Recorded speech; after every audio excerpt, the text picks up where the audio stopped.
Lors de la perception au niveau du cerveau, le message nerveux en provenance de la nociception est transmis entre les neurones. C'est donc grâce à cette transmission que notre corps ressent la douleur. En effet, n'oublions pas que la douleur est perçue seulement lorsque le message est arrivé au cerveau. Pour parvenir à cette connexion entre les neurones, un système synaptique est mis en place. La synapse a lieu entre l'arborisation terminale d'un neurone et les dendrites d'un autre neurone.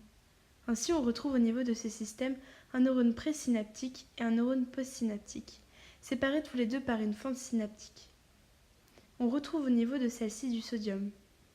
Dans le neurone présynaptique se trouvent des vésicules qui sont des sortes de petites poches renfermant des neurotransmetteurs. Il existe une dizaine de neurotransmetteurs, chacun associé à une particularité, telle que la vision ou le sommeil par exemple. La substance P, les encéphalines et les endorphines sont liées à la perception de la douleur. Ces neurotransmetteurs font partie de la neuropeptide, qui sont des petites protéines produites dans le corps cellulaire du neurone.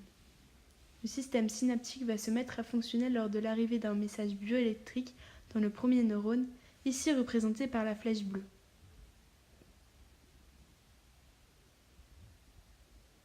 Lors de l'arrivée de celui-ci, des canaux à calcium présents dans le neurone présynaptique vont s'ouvrir afin de laisser passer du calcium.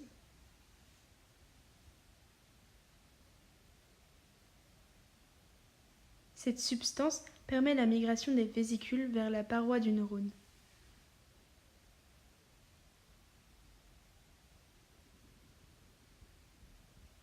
Les neurotransmetteurs se retrouvent ainsi libres dans la fente synaptique. On appelle ce phénomène l'exocytose.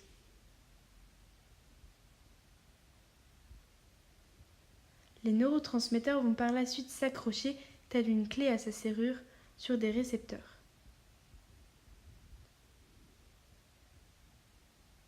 Les récepteurs qui reçoivent ces clés vont permettre l'ouverture des canaux à sodium situés près d'eux.